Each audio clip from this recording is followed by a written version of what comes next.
believe the hype.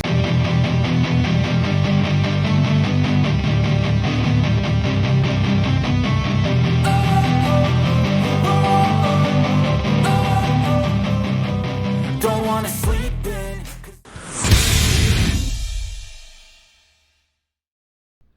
1984, George Orwell, quarta parte.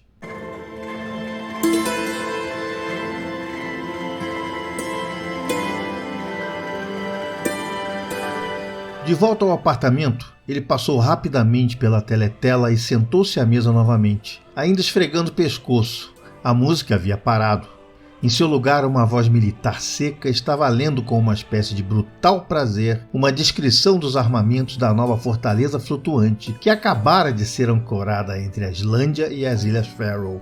Com aquelas crianças, pensou ele, aquela mulher miserável deve levar uma vida de terror. Mais 1 ou 2 anos eles estariam observando a noite e dia em busca de sinais não ortodoxos. Quase todas as crianças de hoje em dia eram horríveis. O pior de tudo era que, por meio de organizações como os espiões, eles eram sistematicamente transformados em pequenos selvagens ingovernáveis. E nem mesmo isso produzia neles alguma tendência a se rebelar contra a disciplina do partido. Pelo contrário, eles adoravam o partido e tudo que estava ligado a ele. As canções, as procissões, as bandeiras, as caminhadas, os exercícios com armas de mentirinha, a repetição dos slogans em gritos, o culto ao grande irmão. Tudo isso era uma espécie de jogo glorioso para eles. Toda a ferocidade deles era voltada para fora, contra os inimigos do Estado, contra os estrangeiros, traidores, sabotadores, criminosos do pensamento. Era quase normal que as pessoas com mais de 30 anos tivessem medo dos seus próprios filhos. E com razão, já que não passava uma semana sem que o jornal The Times publicasse um parágrafo descrevendo como um bisbilhoteiro. A frase normalmente usada era "herói mirim", tinha ouvido alguma observação comprometedora e denunciando seus pais à polícia do pensamento. A picada da bala do estilingue estava passando. Ele pegou sua caneta, dividido, perguntando-se se ainda teria mais alguma coisa para escrever no diário. De repente ele começou a pensar em O'Brien de novo.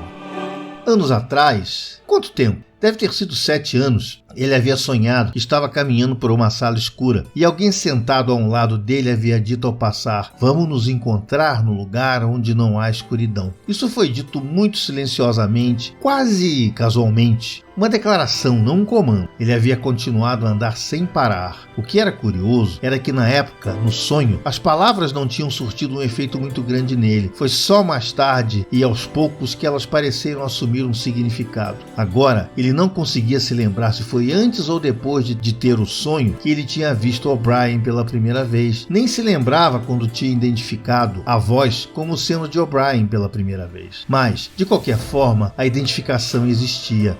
Era O'Brien que tinha falado com ele de fora da escuridão. Winston nunca tinha conseguido ter certeza, mesmo depois do flash dos olhos dessa manhã. Ainda era impossível ter certeza se O'Brien era um amigo ou inimigo. Isso tampouco parecia ter grande importância. Havia um elo de entendimento entre eles, mais importante do que o afeto ou partidarismo. "Vamos nos encontrar no lugar onde não há escuridão", ele dissera. Winston não sabia o que isso significava, apenas que de uma forma ou de outra se tornaria realidade. A voz da teletela silenciou. Uma trombeta, clara e bela, pairou pelo ar estagnado. A voz continuava estridente. "Atenção! Sua atenção, por favor! Uma notícia de última hora chegou do fronte de Malabar. Nossas forças do sul da Índia conquistaram uma vitória gloriosa. Estou autorizado a dizer que a ação que estamos relatando agora pode muito bem trazer a guerra a uma distância mensurável de seu fim. Aqui está a notícia." Mais notícias logo, pensou Winston. E como era de se esperar, depois de uma descrição sangrenta da aniquilação de um exército eurasiático com um número estupendo de mortos e prisioneiros, veio o anúncio de que a partir da próxima semana a ração de chocolate seria reduzida de 30 para 20 gramas. Winston arrotou novamente. O efeito do gin estava passando, deixando uma sensação de vazio.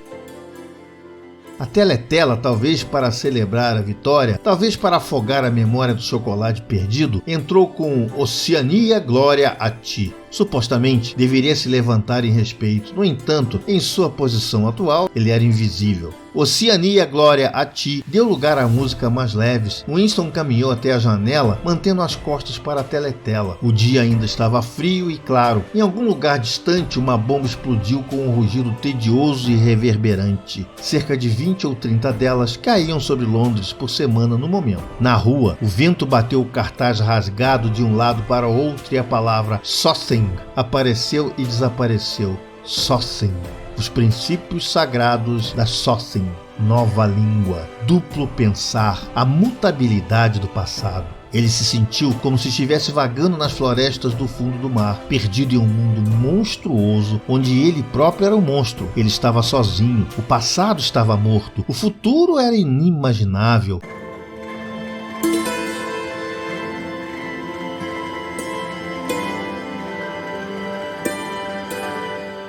Que certeza ele poderia ter de que uma única criatura humana viva neste momento estava ao seu lado? E como poderia saber se o domínio do partido não perduraria para sempre? Como resposta, os 3 slogans sobre a fachada branca do Ministério da Verdade voltaram para ele. Guerra é paz. Liberdade é escravidão. Ignorância é força. Tirou do bolso uma moeda de 25 centavos. Ali, em letras minúsculas e claras, também foram escritos os mesmos slogans, e na outra face da moeda a cabeça do grande irmão. Mesmo da moeda, os olhos o perseguiram. Em moedas, em selos, nas capas dos livros, em faixas, em cartazes, nas embalagens de um maço de cigarros, em todos os lugares. Os olhos sempre o observavam e a voz sempre o envolvia, adormecido ou acordado, trabalhando ou comendo, do lado de dentro ou do lado de fora, no banho ou na cama. Não havia escapatória, nada era seu, exceto uns poucos centímetros cúbicos dentro do seu crânio. O sol tinha se deslocado ao redor, e as inúmeras janelas do Ministério da Verdade, sem a luz brilhando sobre si, pareciam as brechas de uma fortaleza. Seu coração tremia diante da enorme forma piramidal. Era muito forte, não podia ser invadido. 1000 bombas não o derrubariam. Winston se perguntava novamente para quem estava escrevendo o diário. Para o futuro, para o passado, para uma época que bem poderia muito bem ser imaginária. E à sua frente não havia só a morte, mas a aniquilação.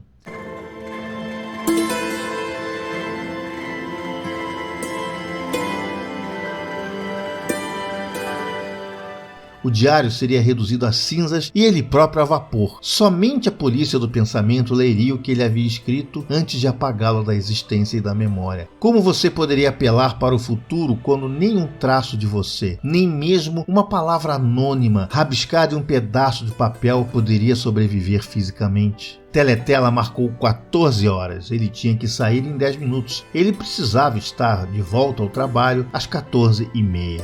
Curiosamente, o badalar das horas havia lhe dado um novo ânimo. Ele era um fantasma solitário, proferindo uma verdade que ninguém jamais ouviria. Mas enquanto ele a proferia, de alguma maneira obscura, a continuidade não era quebrada. Não era fazendo-se ouvir, mas permanecendo são, que se carrega a herança da humanidade. Ele voltou para a mesa, mergulhou na cabeça e escreveu.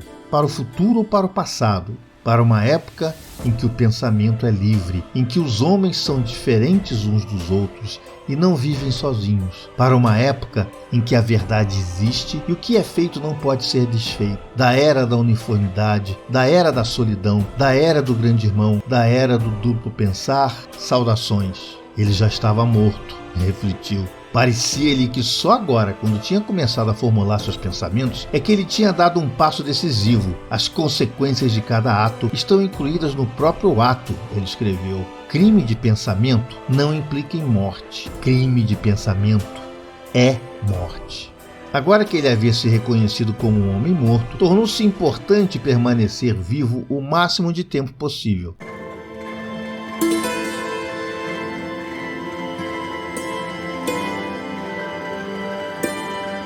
2 dedos de sua mão direita estavam manchados de tinta. Era exatamente o tipo de detalhe que poderia traí-lo. Algum fanático intrometido no ministério, uma mulher provavelmente, alguém com uma pequena mulher de cabelo arenoso ou a menina de cabelo escuro do departamento de ficção, poderiam começar a se perguntar por que ele tinha escrito durante o intervalo do almoço, por que ele tinha usado uma caneta antiquada, o que ele tinha escrito, e então deixar uma dica no quartel apropriado. Ele foi ao banheiro e esfregou cuidadosamente a tinta com sabão marrom escuro que raspou sua pele como lixa e, portanto, foi bem adequado para esse fim. Ele guardou o diário na gaveta. Era inútil pensar em escondê-lo, mas ele podia ao menos garantir se sua existência havia sido descoberta ou não. Um cabelo colocado nas extremidades das páginas era óbvio demais. Com a ponta do dedo, ele pegou um grão identificável de pó esbranquiçado e o depositou no canto da capa, de onde cairia se o livro fosse movido.